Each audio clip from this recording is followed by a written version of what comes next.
hopefully there's some continuity of approach and story between sales and marketing as well. So I think it starts with a firm understanding of who you're trying to target. It starts with an understanding of who those personas are within the companies you're trying to sell to, and then coordinating the right plays. I mean, in account-based marketing, you hear a lot of people talk about plays. Well, plays has value inside and outside of any kind of an account-based marketing effort.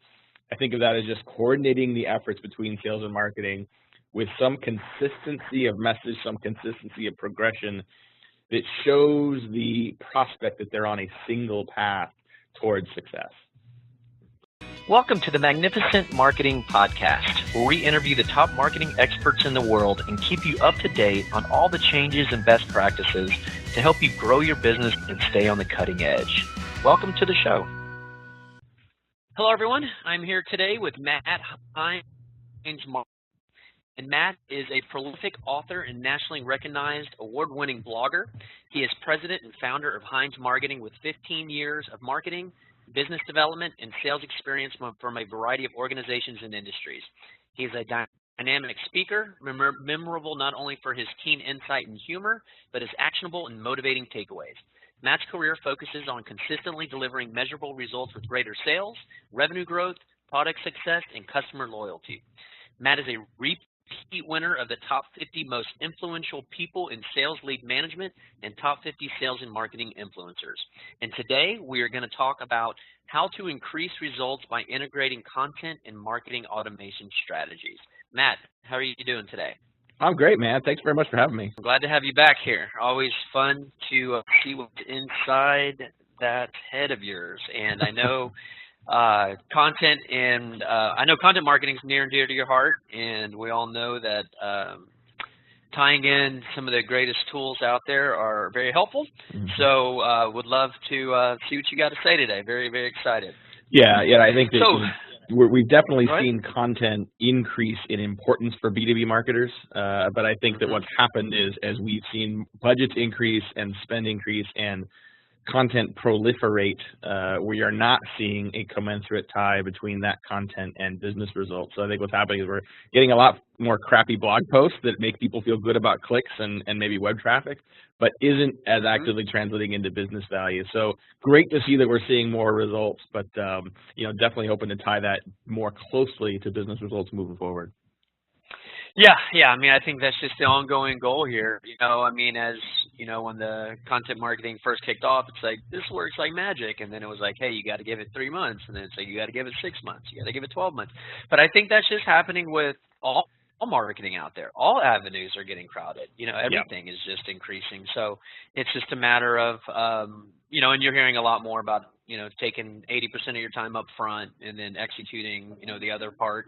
So, but yeah, I mean, it's tough. It's tough for everybody out there. So, let's see how we can best utilize everything. But real quick, just for people who might not understand this, can you explain real quick what marketing automation is?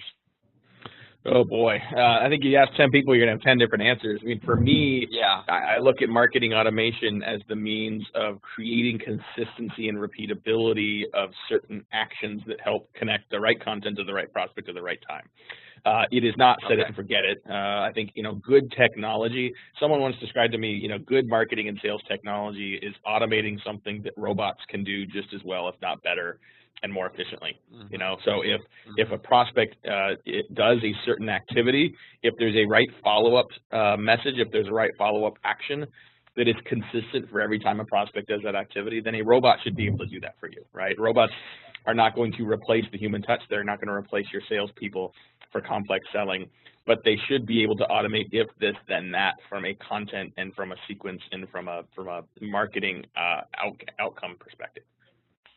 Yeah, no, I think you described it very well. And what we're here to talk about is to do it where a robot does not look like it's doing it, right? And it's almost operating in a way that if a salesperson was actually doing it, this is what they would literally send them next, right? So so that's the trick here. A lot of these tools come out and early adopters reap the benefits. People catch up. Now you got to go to the next level of thinking. So I think that's where we are with automation. But I think you explained it very well. So as we're getting going here, What are the first things you need to ask yourself or know about your audience, your potential customers, before you start to set up any marketing automation initiatives, in your opinion?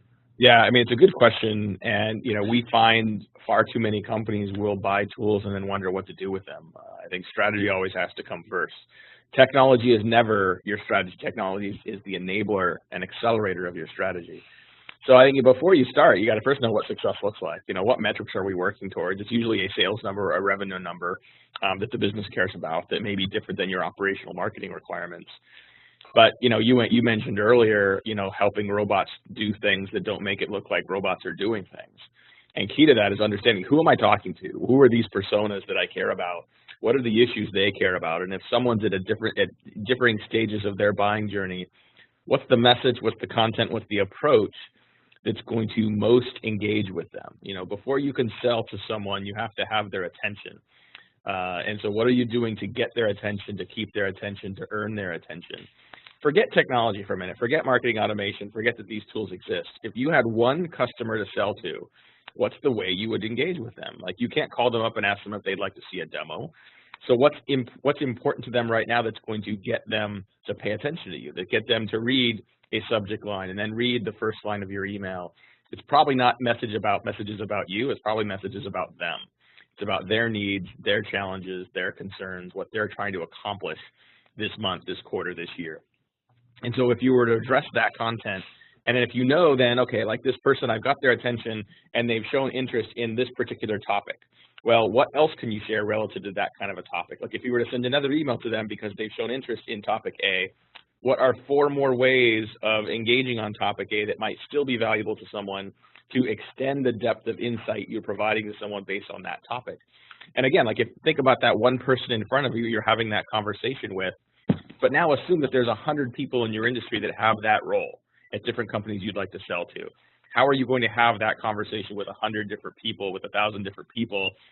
And then how are you going to know when maybe 37 of them show interest in subject matter A tomorrow, so that the next day you want to put more insight in different areas of subject matter A in front of them? That's how you sort of scale this idea of, I'm having this one-to-one conversation, into something that is scalable, repeatable, that marketing automation can really help with.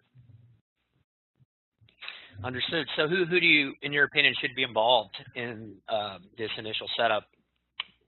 Well, I think that, if you're going to do persona work, I think product marketing is a good place to start. In many cases, your product marketing team may already have a sense of personas. You got to make sure that those personas aren't developed for the product alone. Far too often our personas in companies, especially we see in B2B, are about product usage and feature usage, not about, strip the product away and what are these people trying to accomplish? What are their challenges? Who else do they engage with within their internal buying committee? And what's the connective tissue between those people? What do they have in common? Where is there tension or conflict or disagreement about objectives? So understanding what that looks like is one thing, and then thinking about, I think it's an interesting exercise to step back and say, okay, we have one prospect. Between sales and marketing, how do we sell to that person? Like, what should marketing send them? What should marketing put in front of them? When should sales engage? And then how should sales engage? Does sales engage whenever they feel like it? Do they engage when the customer exhibits some kind of behavior or some kind of buying signal? And hopefully it's not a, thanks for downloading the white paper, would you like to see a demo? Hopefully there's some continuity of approach and story between sales and marketing as well. So I think it starts with a firm understanding of who you're trying to target. It starts with an understanding of who those personas are within the companies you're trying to sell to, and then coordinating the right plays. I mean, in account-based marketing, you hear a lot of people talk about plays. Well, plays has value inside and outside of any kind of an account-based marketing effort. I think of that as just coordinating the efforts between sales and marketing with some consistency of message, some consistency of progression that shows the prospect that they're on a single path towards success. Okay.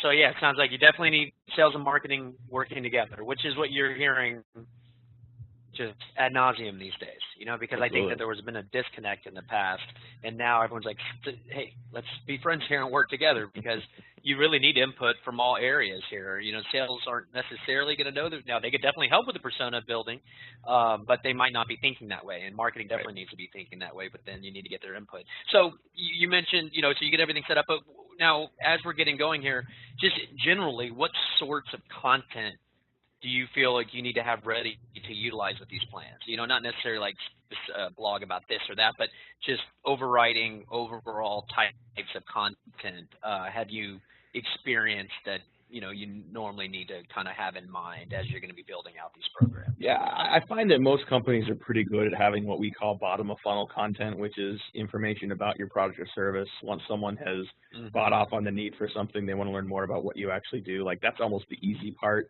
What a lot of companies don't have very good is what we call top of funnel content, which is, you know, things that get, you know, in the CEB parlance, how are you challenging their status quo, right? How are you getting someone to think differently about a problem that they may or may not know that they have?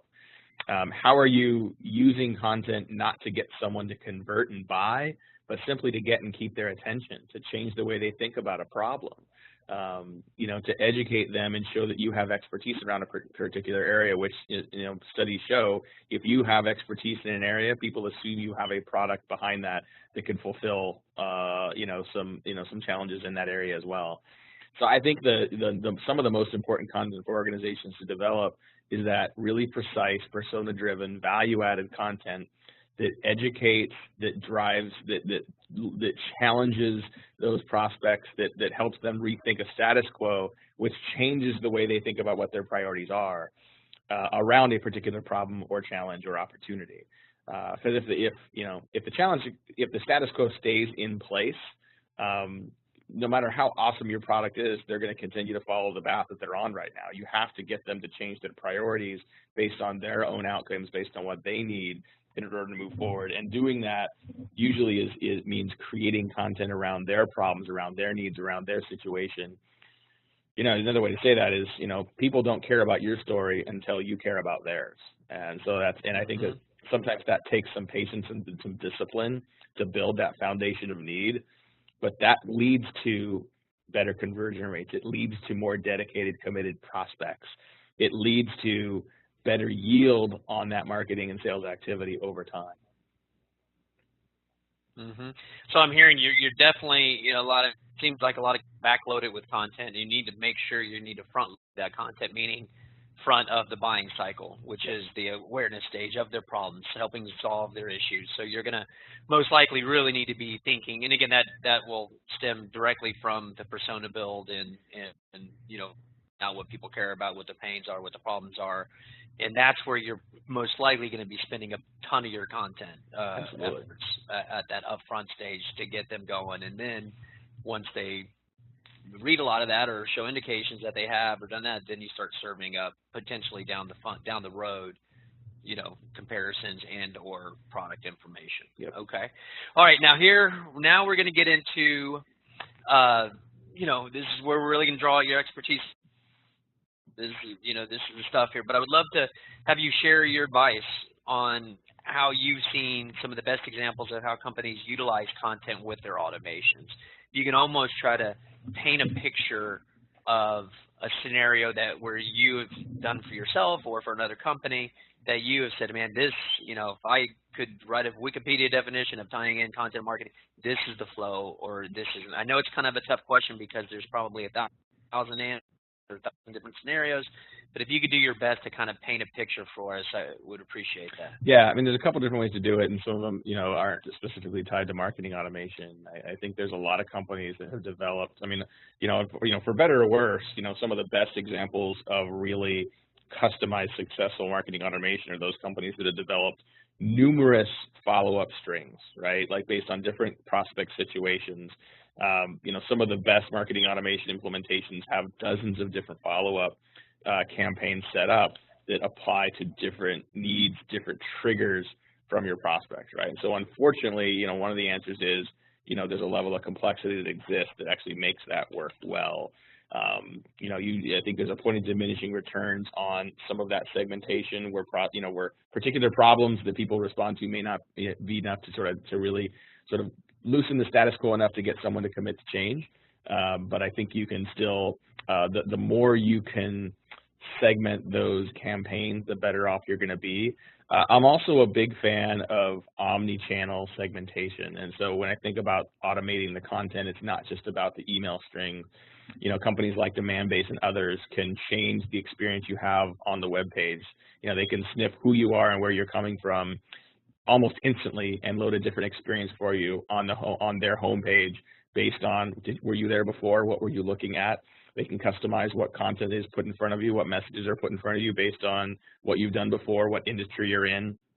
So that level of customization can happen there as well. And then, you know, we're getting to the point where you can now orchestrate that effort across every channel, right? I mean, there's tools like Integrate and others that will allow you to take, you know, what you're doing across multiple digital channels and even take the work you're doing in offline and coordinate those efforts so that what you previously could only do with, you know, drip email campaigns, you can now do across social, across digital, across tactile marketing, customizing your website, et cetera.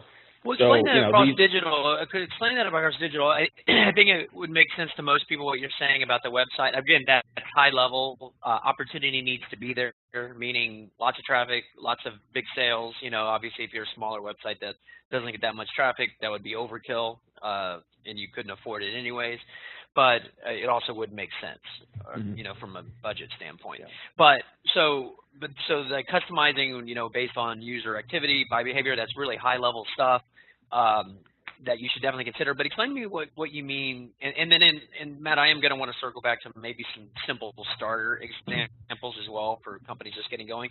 But let's stick with this for this second. So what do you mean by being able to do that across other digital channels as far as customization? Can you explain that a little bit further? Yeah, well, I mean, so think of it as it's similar to what you can do with, you know, email. Like if you notice that someone is paying particular attention to a certain type of content, your drip campaign can be associated with that kind of content. And it used to be that you could only, you know, through a marketing automation system, you can just do that in email. There are now tools that will let you take that same campaign, that same drip content, and now feature that in front of prospects across the web. You can feature that from a native advertising standpoint. So, you know, I think it's the same strategy, it's the same content in many cases. You're just not relying on a single channel to get it out there. I think this important opportunity to sort of expand what we think about as marketing automation. I think a lot of people think of marketing automation as like a Marketo or a HubSpot or a Pardot, something that is mostly email based. Well, there's a lot of other tools out there. For example, there's a tool called Socito that basically does intent-based automated marketing tied to social media channels. So if you start to see some intent messages, some buying signals on Twitter, for example, Socito will highlight those, you know, help score the leads that you have, and can put those leads into an automated follow-up sequence that puts related content in front of that prospect. Either it could be done in email, it could be done over the phone, it could be done through, you know, through the same channel. But sometimes automation isn't just about pushing out content. It's something that's also automating the discovery of content, the discovery of those buying signals and that intent data across multiple channels that previously have been sort of unleveraged and unmined. Gotcha. So again, just to kind of recap here, and I'm glad you've gone down this path, because I was thinking mainly about email with this, but now it's more of looking at marketing automation as a concept versus an email automation tool. And the concept of it is again, the whole concept behind it is serving, you know, beginning stage content, starting to identify activity, meaning, hey, they're interested in this. Okay, give them some more, give them some more, give them some more. And then they graduate from the awareness stage, let's say. And then we want to start showing them more consideration type of content. And then once they've scored out of that, then you can ask for the demo, ask for the call setup or whatever. But now we're looking at omni-channel, you know, taking this across multiple channels and applying that same thought, that same methodology behind this, because that, I think, has proven to be one of marketers' difficult tactics is how do you serve the right content? Marketing automation is very linear. You get it. You can do it. It makes sense. You know, you can build the program and then you're done. Socially, finding those signals out and doing that has been more of a challenge. But, and I mean, am I barking up the right tree here? I mean, is that kind of how you've seen it happen as well and what we're talking about? Yeah, you got it. And I think so. I think that, you know, Look, I mean, you can, if you haven't been doing a lot of this, and you mentioned like getting back to some simple ways for people to start. I mean, if you haven't been doing this, it can feel intimidating to have all these different channels and all Yes. these different potential campaigns going. Oh, absolutely. And I guarantee you, the people that are doing that, that was not sort of a binary. We're doing nothing, and now we're doing all these things. These build over time. And the point I make here is not that to make it seem complicated, but actually to demonstrate that there are lots of ways to approach this. I know a lot of companies that don't have sophisticated, like don't have the dozens of lead follow-up campaigns set up in their marketing automation system, but they're using Socito or they're using intent-based tools, right?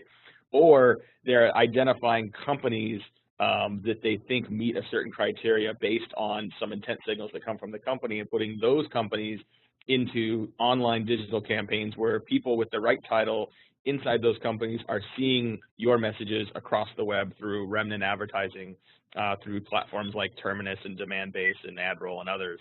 So there's lots of ways to get started on this. A very simple thing you can do today is go to a site called First Rain, F-I-R-S-T-R-A-I-N.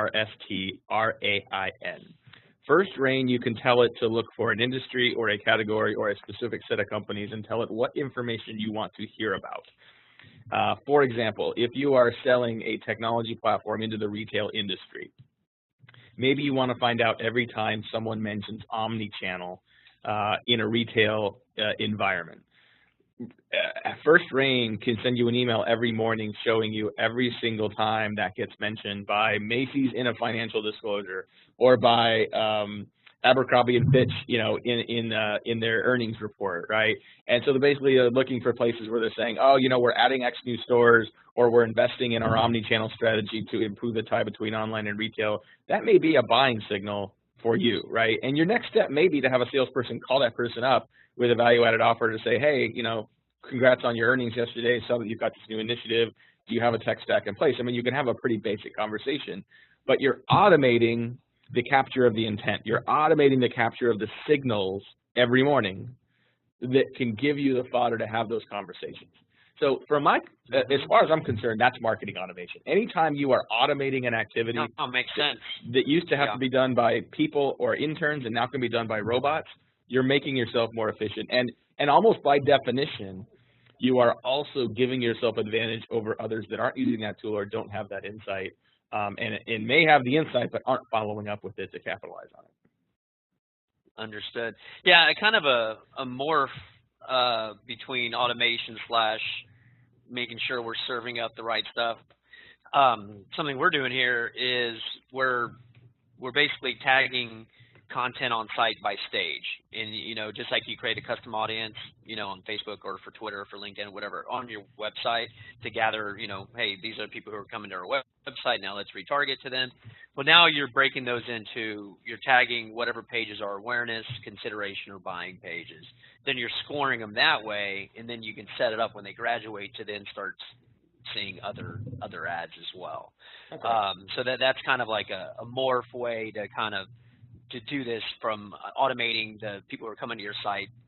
You know, there's obviously some manual intervention here, but as there will be with setting up most of all of this stuff. But that's another way you can go about, you know, automating the sense of finding out where people are going through, where they are in their, you know, the best of your ability on the buying stage, and then serving them up the next. Yeah, and I would argue that, you know, in some cases, the more you automate, you know, the less likely you are able to make those human adjustments as necessary, right? I mean, if you're trying to automate every part of the process, or you're trying to say, well, I've got a tool that finds the buying signal and that triggers this, you know, digital ad. The digital ad triggers what happens in email. Like, you might have really good copy that makes it sound like it was written by a person. But, you know, how much is that deal worth to you? I mean, if we're talking about mid-market enterprise-sized deals, like, do you really want robots doing the entire sales process for you? Or are you worried that, as you should be, that you're leaving something on the table, that human interaction, that human personalization can make a huge difference in accelerating awareness and accelerating trust and credibility and momentum of the deal? So I don't think you can automate the whole process, and I think it's important to consider the human element as part of that automated process, but insert that human element more efficiently and more intelligently based on those insights that you're seeing that the robots are identifying and capturing for you. Yeah, absolutely. And I know you're a big proponent of this, but yeah, part of the marketing automation point is to tell the salespeople, hey, this is a point where you might want to reach out to this contact, right? Yeah. And then they need to go in and look at and personalize their first outreach or whatever to it. So it's a great point you bring up. Yeah, you're not just going to set it. Very, very few businesses can set it, forget it, and then sales are just going to happen. You're going to build it. You're going to set it. It's going to get to a certain point, and then that's where the salesperson. You're almost never going to be able to do away with that for 99.9% of businesses. So it's quite, yeah. I mean, everybody needs to keep paying attention to that. You're not going to just automate. You're going to automate to get to the point where you just put your staff and your sales team in a better position to make a sale. Now let's break down a simple email automation for somebody to set up. Just go back to the beginning when you first learned. I think we've talked at some mid to high level stuff. We also talked about, some simple ways as far as the automation of discovering people who are looking for certain things out there. But let's have you just explain a real simple email automation tie-in with content marketing and how that might work. Really basic, really simple first step for a beginner here. All right, so let's say someone comes to your website and downloads a white paper, right? Just because someone downloaded a white paper doesn't mean they're necessarily qualified, nor are they ready to buy. And this, I'll use this example straight from our own business. We've got a variety of white papers on our site. Content marketing, marketing automation, inside sales management, a bunch of different stuff. Someone comes and downloads one of those white papers, our marketing automation system captures that, notes that, and triggers a follow-up program, in many cases tied to that content. So we figure if you're interested in our content marketing best practice guide, you might also be interested in hearing what we have to say about video marketing. You might be interested in our podcast that talks a lot about content marketing. So we are not yet ready to sell you, but we want to see if you show interest in other pieces of content that we have that are related to that first piece of content. And then the marketing automation system is watching to see if people engage with that content or not. If they don't, they may continue to get drift content until they engage with something or not. If they do, and they show even more interest in a particular topic, then that does one of a couple things. First, they're getting scored in that marketing automation system, thus that once someone reaches a certain score threshold, that alerts a salesperson that maybe they should follow up. Also, if they exhibit a score tied to a particular type of content, then we may put actual sort of a paid offer in front of them. So, we have a variety of on-demand workshops available for purchase. One of them is a 5-hour content marketing workshop with a 50-page workbook with frameworks and tools and templates and the whole deal. So we might put that in front of someone if they've shown increased interest in additional sort of content learning, content best practices. So, I mean, you think about it just sort of like as a progression. Think about it almost sort of like a reverse funnel, right? I mean, you are, you're focused on a group of individuals first who have shown a minor level of interest. You're then filtering based on those that have shown more and putting other offers in front of them, and then eventually determining if you've got someone that you want to talk to or not. But I think you can, that's a basic progression just based on an initial set of inquiries that might be coming to your website. Okay. Now, what's your take? I mean, do you drip these people forever? Or are these normally 4 to 8 week campaigns, and then you maybe drop them into your monthly email list, or are they forever? Or what do you suggest there? Well, I don't. Well, I mean, there's a lot of ways to think about that. I think I like putting people on a drip campaign that lasts for, that goes out every couple of weeks, for at least 2 or 3 months. Mm-hmm. If they show increased interest in some of that content, you can increase the frequency or change the nature of what you're putting in front of someone. Mm-hmm. But I do think those drip, if they don't engage on that at all, the drip has to end, and then you kind of put them back in the pool. And I think a lot of the challenge with a lot of lead scoring methodologies is there isn't regressive scoring, right? People earn points, but then people lose points by drifting off into not paying attention anymore. And that happens with all of us, right? Like we got a bee in our bonnet about a particular topic, and then all of a sudden next week we got a new fire drill, Yeah. So, and that's natural, and that's why this is a sales funnel and not a sales cylinder. Like, you're going to lose prospects, but it's important to not assume that a little bit of action 3 months ago indicates someone is still a hot prospect today. In fact, the opposite needs to happen. You have to be able to sort of move people back into a more passive state if they're not showing engagement. Yeah, no, I hear you. And I think one point to be made is the what level of consideration this is. You know, if you're like a law firm that's dealing with an employment law discrimination type of deal, right? And you have a white paper of, hey, everything you need to do if you feel like you've been wrongfully terminated, and then, you know, a white paper with that. That decision is probably going to be made within the next couple of weeks. You know, it's probably something. So you might want to do a quicker drip, you know, over a shorter period of time. For somebody like you, yeah, space it out a little bit more because you're obviously a high consideration choice. You know, you don't just go with a run-of-the-mill marketing. You know, I mean, it's a big decision, long commitment, right? So yeah, but that's something to be considered. You know, when you mentioned 2 weeks, but it could be longer, it could be shorter. But thanks for describing that. I think you really painted a nice picture of how that works. Now, I've also seen you in the past talk about tying in marketing automation with like Google AdWords campaigns. What's your experience there? And are we talking about like regular SEM campaigns for sales that may not convert, or are we talking about white paper offering, or both, or what did you mean by that when you were talking about that? Yeah, I mean, I think you have to be a little careful with paid search. I think, you know, not every industry, especially in B2B, you know, it does paid search work.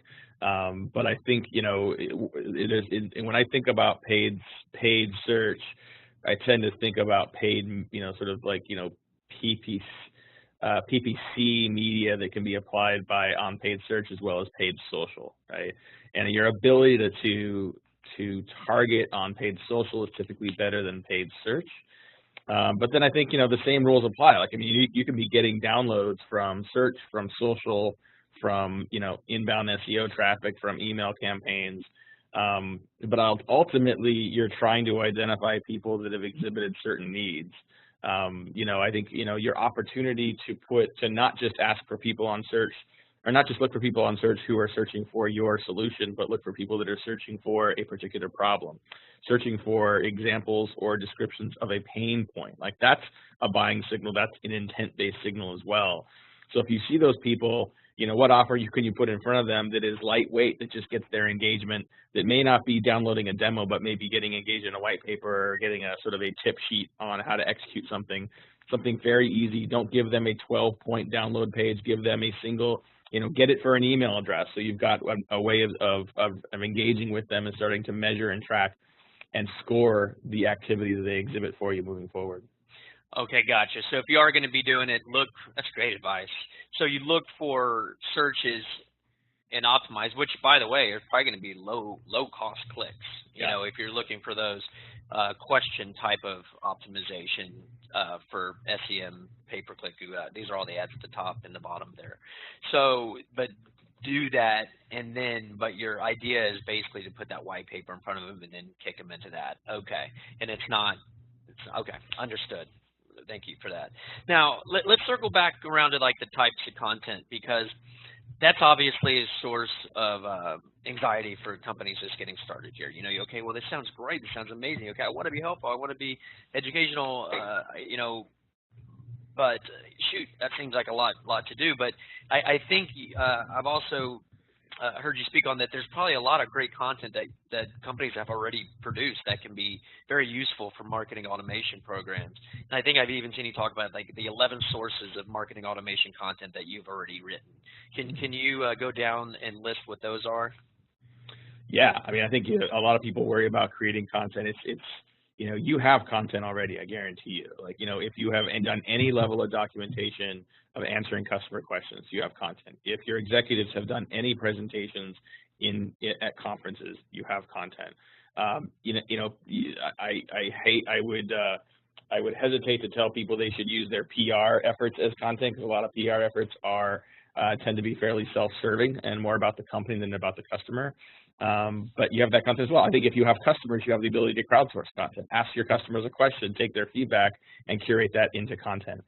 The next time you're at an industry event, take a camera with you and ask people questions, like kind of do a you know, feet on the street kind of a piece, and create content. I mean, and increasingly now, I even see people just creating 50 words of a smart message and a question that engages in a conversation.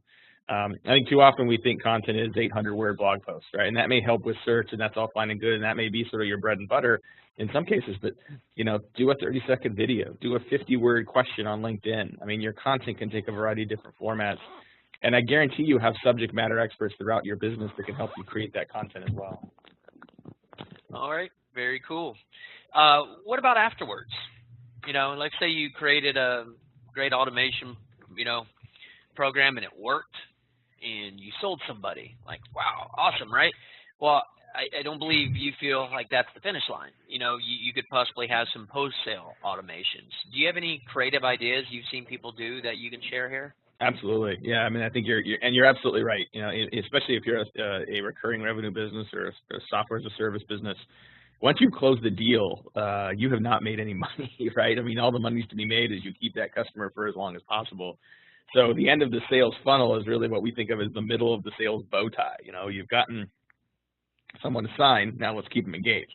And so, your automation at that point might be tied to things they're doing or not doing with your product. If you see that people aren't using key features, that could trigger a campaign that sort of demystifies those features, make sure people knows how to use it, make sure they see how well other people are benefiting from it. There's a variety of tools, including Mixpanel. There's a new company called Appuri, Appuri, that are looking at your data to identify which prospects or which customers are at risk, which customers need help. And that might trigger everything from an automated communication sequence to help get them back on track. It might trigger and prioritize the customer service calls or account manager calls that should be made. But yeah, I mean, if you know which features and which activities lead to greater satisfaction and greater loyalty, part of your automation is keeping people engaged with those features. Part of your automation is finding those that aren't engaged to save them before it's too late. Okay. Yeah, I mean, those are some great ideas. We've talked about a lot of stuff here. Why do you see that some of these things fail? Because this all sounds amazing, right? Like, oh my God, if I move forward with this, it's all gonna work out amazingly. But why aren't these foolproof? Where do you see people make those mistakes that lead to failure here? Well, I mean, there's a lot of reasons. I think some of the primary reasons these fail are, what people put too much product-centric content into the follow-up. Just because someone downloaded a white paper doesn't mean they're interested in your product right away. I think companies move too quickly to a product conversation and a product pitch when customers aren't ready for that. I also think that people don't produce enough content, and too often people build, they go and buy marketing automation platforms or buy these intent-based tools and don't have any direction behind them, right? And there isn't any instruction or direction or coaching to sales teams on, okay, like here's this intent data. Hey, look, I just found 4 companies that are talking about needing to invest in omni-channel marketing and retail. What do you, like, go call them, right? And so like just telling someone to go call them does not help. It doesn't create consistency and real value that increases your conversion rate. So, not being prepared, not having enough content, and having too much product-centric content are some of the biggest culprits that we've seen. Or just understanding, hey, these scores mean this, right? I went through that with our sales team. I was like, here, let me. People need to understand the why, right? And then they're like, oh, okay, I'll do it now, right? And so, yeah, just understand, like, hey, when these high scores, this means people are clicking on this and this and this and like 25 other things, so they obviously are engaged. So just starting there and just having having everybody understand it. That I know that sounds like a super simple, like logical thing, but from my experience, you still need to have that talk with people, and you need to let them understand, like, what, this is a lot of money and a lot of time we're investing here. Understand, like, how cool this is. Like, understand how warm these people might be. And then, obviously, as a salesperson, would you like to call them cold leads or warm leads, right? Even lukewarm are way better than cold. So, okay, that's awesome. Now, along that same line of thought, I was reading something when I was preparing for this, and I saw you mention that you said a lot of users of marketing automation, they're not making full use of the lead nurturing features. Which of those features do you see that people aren't utilizing? Because that could also possibly be a point of failure. Well, all of them. I mean, no, I'm serious. I mean, I think that still to this day, the vast majority of people that have marketing automation platforms are using them for batch and send emails and landing pages. So they're not, still a lot of companies really aren't effectively using the drip campaigns feature. And those that are tend to have more of a one-size-fits-all mentality. And so, I think there's put it another way, there's a reason why 90% of content created by marketing doesn't work. It's because it doesn't apply to that situation. Your ability now with technology and with our ability to segment our customers is to create more custom paths and more custom content for different customer situations, different personas at different stages of the buying journey based on showing interest in different content or different needs. And so, I realize that takes time. It takes time and effort to build out multiple sequences. But, one size fits all, it waters everything down and it doesn't work. Okay, you're probably the 20th expert I've spoken to in a row that is saying slow down, think it through from the very beginning, and by the end of the month or year or whatever, you will have worked way faster. So you're just repeating what everybody says. In my mind, I am envisioning a diagram from hell, as far as all the different, little limbs and, tributaries that you need to go through. But if you think it through and you do it right, it'll be worth that time spent. And you're really not talking about weeks and weeks of having to think this through. I mean, you can knock it out, but you just got to, draw it out and then have your person familiar with these programs build it out for you. But I think you're really making some strong points that I've been hearing a ton of, and I think people need to slow down, get it right, think it through, and then do it, and then implement. So how do you see this evolving over the next few years? Do you see anything changing or on the horizon in your opinion? Well, I think that our ability to manage all these channels together is going to improve. I mean, the opportunity exists. I mentioned sort of this opportunity across multiple digital channels and then offline. It exists, but the ability to orchestrate that in one place is still out of reach for many companies. I mean, there are companies like Integrate and others that are working on that today and making great strides. But I think we'll see a lot more companies take advantage of that. Honestly, I think that some of the advances we're going to see aren't going to be specific to the technology and more around the approach that companies take. I'm seeing more companies better integrate sales and marketing efforts. So this, and on both sides, things can be automated, but on both sides, things need to be made more customer-centric. Your customer needs to hear a single, unified, coherent message from sales and marketing, not one message from marketing and another marketing message from sales. Mm-hmm. So I think the systems that we see that can integrate those communication patterns together. Already, we're seeing programs from companies like Engagio, that are building platforms for sales and marketing teams. We're seeing some of the traditional marketing automation platforms, such as Acton, build out sales automation tools that allow sales teams to interact directly within marketing campaigns under one purview. So you have one dashboard of what everything's working, what's happening and what's working. So I think that that more unified view, a unified approach to the customer and to the message and story that the customer gets is somewhere that it's a big opportunity, and we're seeing more companies move in that direction. Now, is there one platform or one service out there that ties in, traditional automation, which is marketing automation via email, to the social channels, or do you need like the Societo tie-in to do that?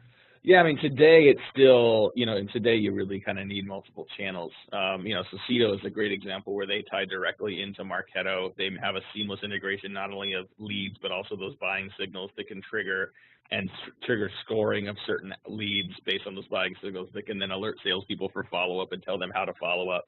So we're seeing some of that today, but I think that's definitely in its infancy. We need to see a lot more of that across more of the social channels. By infancy, you probably mean next week we'll see it. Probably, yeah. The way marketing goes. This stuff moves pretty fast. It does, but it's exciting stuff, though. Yeah. It really, if you've now gotten the concept of all this and you're a marketer, you're starting to realize, I get it. What's marketing? It's about putting the right message in front of the right person at the right time. And now we are seeing opportunities to do that across all these different channels now. Right. And that's exciting. I mean, but again, start from the very beginning. Make sure you know who that right person is, and make sure you know what that right message is, and and then these other tools will help you deliver it at the right time. So, yeah, awesome. Any parting thoughts before I unfortunately have to let you go? Yeah, I think for anyone that's listening that's intimidated by all the stuff we're talking about, you're not alone, and there's a lot of stuff going on. There's a lot of moving parts. If there's one unifying theme here, it is customer centricity. None of your marketing automation is going to work unless it's relevant to your customer. Just because you can automate something doesn't mean people are going to pay attention to it. So really think about who that target is. What do they care about? When you hear a buying signal, what does that signal really mean? And think about the next step you need to take with that prospect. You can't move people from step A to step D all at once. Sometimes 3 steps is in fact faster than 1. So think about what it's really going to take to get that prospect engaged, but come up with a plan that is customer-centric based on their needs first to build the foundation of trust and credibility that will get them engaged and converted down the road. Well put, Matt. Very well put. How can people continue to learn from you and pick up even more great tidbits? Oh man, well I appreciate everyone listening and still sticking around for this whole podcast. You can find me online at HeinzMarketing.com. Heinz marketing.com, just on Twitter at Heinz Marketing. Email is Matt, M-A-T-T, at HeinzMarketing.com. All right. Awesome, Matt. Well, have a good one, and until next time. Absolutely. All right. Bye-bye.